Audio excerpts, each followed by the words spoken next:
Man, when are we going to be able to drink normal water again? Well, I think we should be good. I just talked to the office and they said that the city said the water was okay. That's great. Now what? Can we just turn the water back on? Nope. This is how we do it.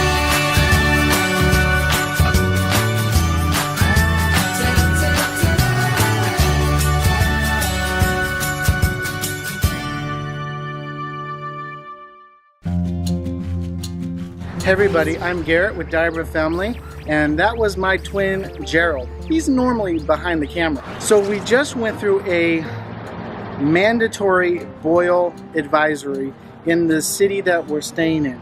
I'm sure that it happens pretty frequently around the country with different towns and cities, and I wanted to kind of show you what we do to make sure that we have safe and proper drinking water for my family and for us in general. I did go check with the office and they said the water was clear, ready to go. So we are going to clean out the system and get our fresh drinking water back again. So what we were doing in the meantime while we waited for the city to be able to clean the water and make it safe for us to drink again is we bought a couple cases of drinking water, and I ended up also boiling a couple gallons of water so that we had stuff on the spot.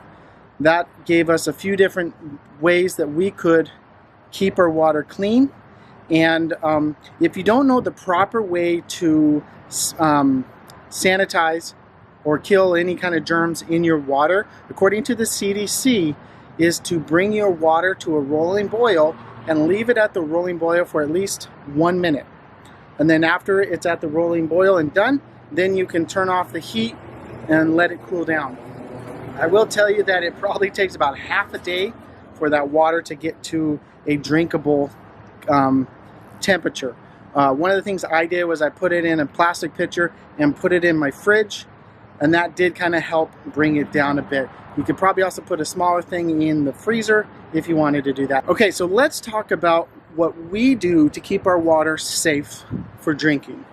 We use two different filtering systems. First one is a inline filter. This is a brand new one that we just picked up, and I'll tell you why in just a second. The second is a Kangen water machine.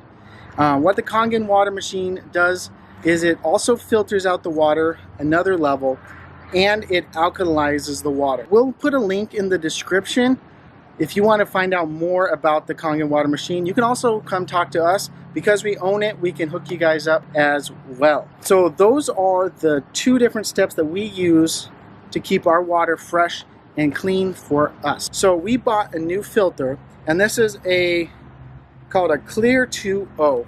And we're not endorsed by them or anything like that. It's something we actually picked up at Walmart. However, one thing that really kind of stood out to us was the micron size. So if you look right here, it says 1 micron. So if you know anything about sizes and things when it goes really, really small, the smaller the size normally means the smaller the opening. Any germs or any bio or anything under the 5 micron size can go through that filter. So what this does is by making it down to 1 micron, it helps filter out even more impurities and things that could possibly be dangerous for us. So if you're interested in one of these, head to Walmart, or it's probably to any place that sells RV parts, and see if they have it in stock. Like I said, we're not a sponsor, but it might be a good product for you. We'll probably take a look at this in a couple months, revisit this, and see if it was actually a good purchase. Let's go ahead and I'll show you the process that we do to get our tanks all ready to go. So the first thing you want to do before you unhook anything on your system is make sure you have the water turned off. So let's go do that, and then we'll jump right back to here. Okay, now that the water's turned off, let's go ahead and remove our old filter from the system. Okay, so at this point, the next step I'm going to do is fill up my mixture of chlorine and water so that we can get everything clean.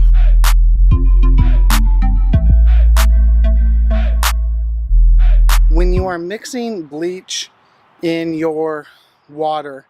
The general rule of thumb is you want a 1/4 cup of bleach for every 15 gallons of water. So because I'm putting about 30 gallons in, I'm going to fill it up to 1/2 cup. So now I'm going to put my bleach in there, and then I'm going to fill this up with water.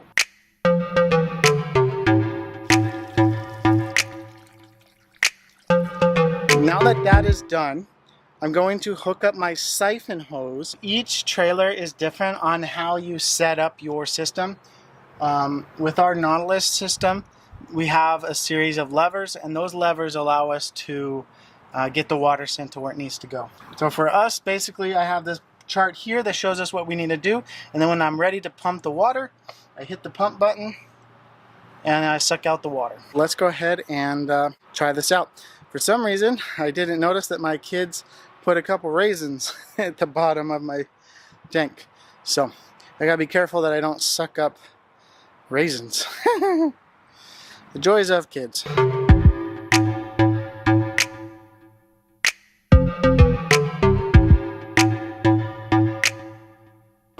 Alright, so I'm just gonna clear out my line, and then I'm gonna hook up the new hose and start the fresh water pumping in. So now that we have our solution in our tank, what I'm going to do is rehook our new filter in, and I'm going to get this ready to go, and then we'll hook this back up, and then we'll fill our tank up.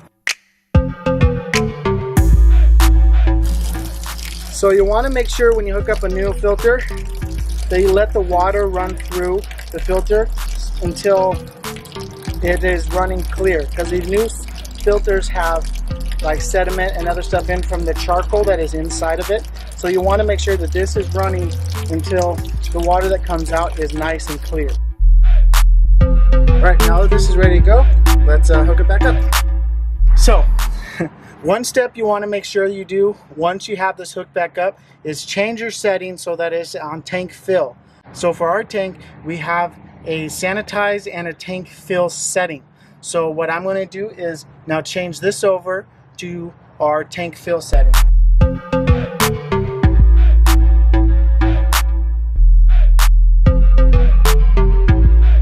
The last thing we're going to do is we're going to run the water in this tank through our system. So I want to make sure that we're set up to do our dry camping pump from the inside, and then we'll be good to go. All right, now that the tank is filling, we have a couple minutes to clean up and move on.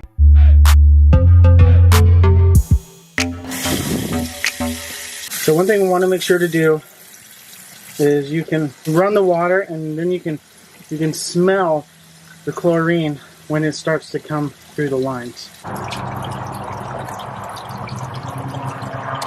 Okay, so now that our lines, all of our lines have the chlorinated water in the system to sanitize it, we're going to let it sit for 5 or 10 minutes. Like I said, this is not a complete sanitation of our tanks. We are using the water to clean out any kind of bacteria or anything else that might have been in the existing water line. Whoa, whoa, whoa, hey everybody. So it has been a couple hours since we have put the sanitizer, aka bleach and water, into our system. We ran it through all the lines so that they were in the lines. We let it set for about an hour.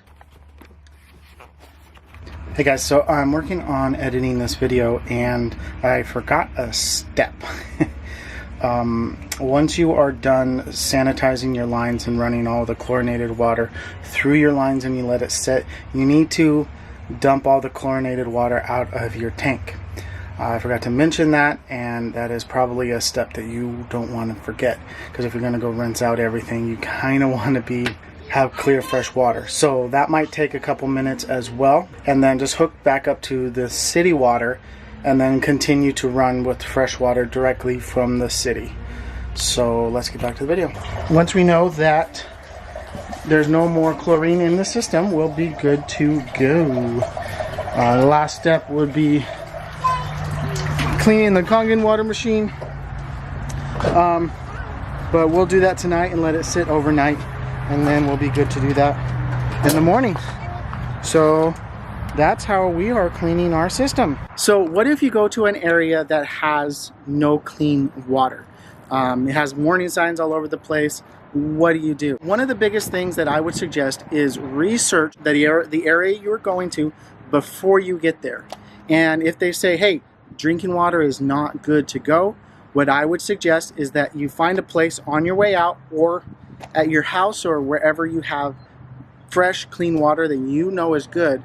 Go and fill up your tank there. The other option is if you get to the campsite and you're like, hey, the water is not good, what I suggest is either get one of those really big jugs of water that you have at like a Walmart or someplace like that, or even get a water bladder.